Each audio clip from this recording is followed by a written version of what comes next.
Right Suraj, ఒక ప్రణాళికలు ఏర్పాటు చేసుకోవాలి, ప్రణాళికల్ని స్ట్రెంథన్ చేసుకోవాలి, ఖజానాను పెంచుకునేటువంటి ఆ ప్రయత్నం జరగాలి. కానీ ఇక్కడ పార్టీ వ్యవహారాల ఇన్ఛార్జ్ను మార్చుకోవడం ఇట్లా అంటే పార్టీ పైన దృష్టి పెట్టింది. ఆ పార్టీ పైన దృష్టి పెట్టినా కూడా క్యాడరు ఇందాక మనం డిస్కస్ చేసినట్టుగా క్యాడర్ ఇక్కడ సంతృప్తిగా లేరు. ఇట్లా పార్టీ ఇన్ఛార్జ్లు మార్చుకోవడం వీటిపైన దృష్టి పెడుతుంది తప్పించి పరిపాలన ఏంటి, ప్రజలకు ఏం అందాలి, ప్రజలకు ఏం అందట్లేవు, మనం ఎటువంటి హామీలు ఇచ్చాము, ఏం చేయాలనే దానిపైన కూడా ఎటువంటి దృష్టి పెట్టట్లేదు అనేది. సో ఇప్పటికైనా కూడా అటువంటి ఆలోచన చేస్తుంది అని అనుకోవచ్చా?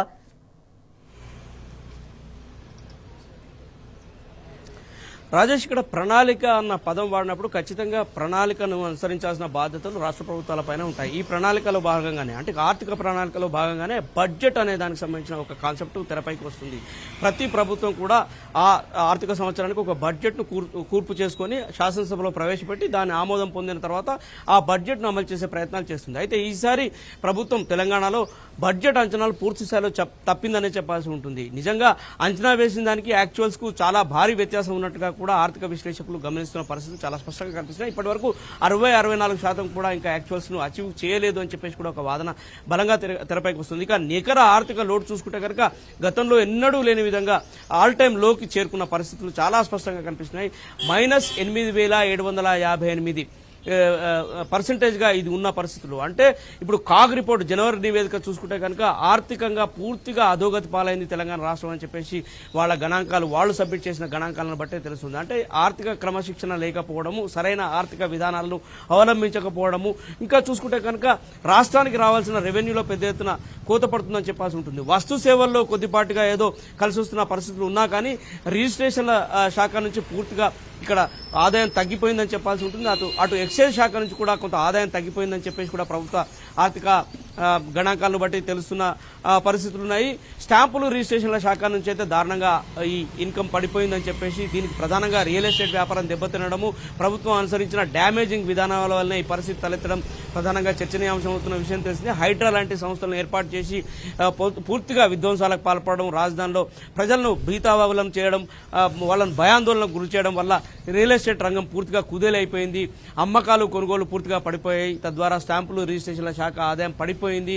ఇది ఆర్థిక ఖజానా పైన ప్రభావం చూపిందనే వాదన ఎప్పటి నుంచో ఉన్న విషయం తెలిస్తే ఈ నేపథ్యంలోనే ఆర్థిక లోటు అనేది ఇప్పటివరకు గతంలో మున్పెన్నడూ లేని విధంగా ఆల్ టైమ్ హైని చేరుకోవడం ప్రస్తుతం ఆర్థిక విశ్లేషకుల అటెన్షన్ ను డ్రాగ్ చేసిందని చెప్పాల్సి ఉంటుంది. ఇట్లాంటి దుస్థితి తలెత్తడం దాదాపుగా బహుశా ఈ మధ్య కాలంలో ఇదే మొదటిసారని చెప్పేసి కూడా వాళ్ళు విశ్లేషిస్తున్నారు. ఈ నేపథ్యంలో పటిష్టమైన ఆర్థిక విధానాలు అవలంబించకపోతే భవిష్యత్తులో కూడా ఏవైతే కాంగ్రెస్ హామీలు ఇచ్చిందో, ఏవైతే గ్యారంటీలు ఇచ్చిందో అవి అమలు చేయడం కల్లా అనే ఒక వాదన తెరపైకి వస్తుంది.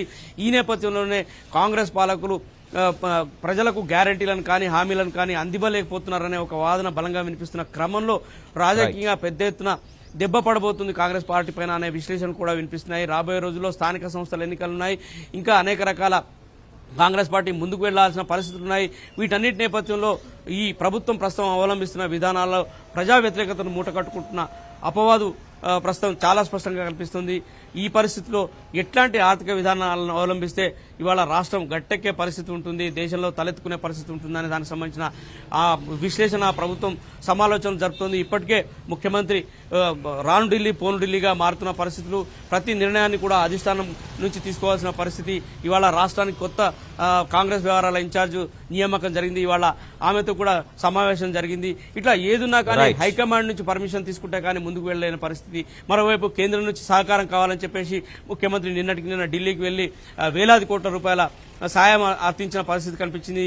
అందుకు ప్రధానమంత్రి కూడా ధీటైన షాక్ ఇచ్చిన పరిస్థితి. గతంలో ముఖ్యమంత్రులు ఎవరితోనూ కూడా వ్యవహరించిన తీరులో తెలంగాణ రాష్ట్రం నుంచి పలానా అంశాలు పెండింగ్ లో ఉన్నాయి, వీటిపైన దృష్టి మీరు పెట్టాలని చెప్పేసి ఆయన రివర్స్ మెమోరాండం ఇచ్చిన పరిస్థితి చర్చనీయాంశంగా మారింది.